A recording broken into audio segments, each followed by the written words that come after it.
invites for those Super Bowl parties next weekend. Yeah, we've had a few calls today. People want to know where was the Super Bowl. It's next week, so all you football junkies just have to wait a week, but there was still plenty of sports action today.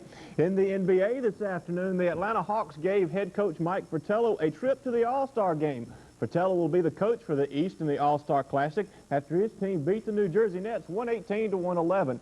Doc Rivers to Kevin Willis here as the Hawks took a big early halftime lead, and they handed New Jersey the Nets' 16th straight road loss. Rivers here on the miss. Dominique Wilkins follows with a slam. Neek, as usual, led the team. He had 31 points on the afternoon. Antoine Carr also had a big day coming off the bench for 19 points here on this slam. The Hawks beat New Jersey 118-111. Giving Atlanta the best record as of Monday in the Eastern Conference, 29-11. Mike Fratello will coach the East All-Stars in Chicago on February the 7th in 2 weeks. Elsewhere in the NBA today, Washington beats Philadelphia, blows them out. Wes Unsel's team continues to do well. Indiana takes care of Phoenix 128-109. The Lakers went to Seattle and beat the Sonics at home. That's never easy to do. And on the first quarter, Portland's leading the Pistons 34-29. There were several big matchups in college basketball this afternoon. First along Tobacco Road in the ACC. The North Carolina Tar Heels knocked off Jim Valvano's NC State Wolfpack in Raleigh 77-73. Led by All-American J.R.E. scoring 2 of his 17 points here on the night hook, the Tar Heels built a 7-point lead at the half. But the three-pointer coming up here by Vinny Del Negro with 5 minutes left to play ties the game at 62. But down the stretch, the Tar Heels will hit their free throws and run nice backdoor plays like this one to Kevin Madden. North Carolina wins 77-73. Dean Smith's team hits 23 of 26 free throws in the game. That's why they win year in and year out at Chapel Hill. Meanwhile, a Big East showdown went on this afternoon at the Carrier Dome as the 14th-ranked Syracuse Orangemen had a late lead over 15th-ranked Georgetown despite Ronnie Cycli, 22 points.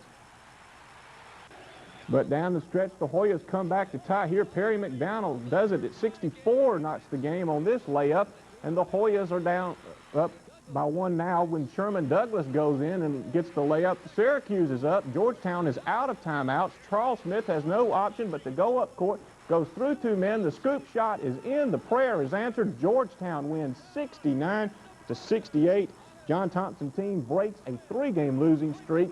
As we take a look at what else happened in a busy day of college basketball, several good games. Indiana's 29-game winning streak at Bloomington came to an end today. Michigan took care of that.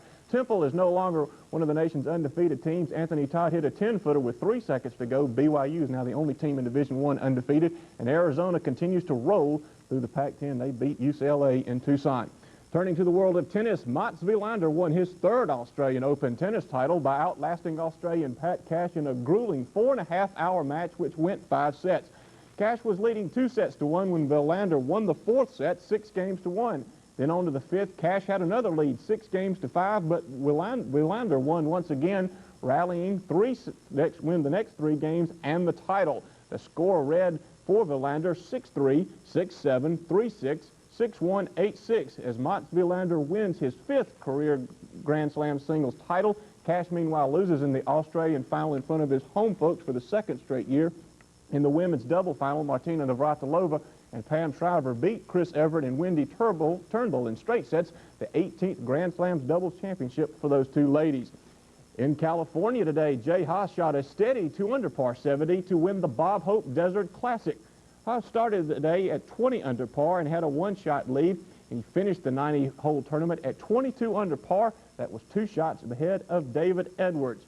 As he makes his nice approach shot at the final hole, Haas will step up now and hit the birdie putt to finish at 70 for the round. He takes a first-place check of $180,000. Edwards, meanwhile, picks up $108,000 simply for finishing 2nd. And as we said, for the first time since September, there was no pro football this Sunday. But next week is the game, Super Bowl 22 from San Diego. Of course, it's Washington versus Denver.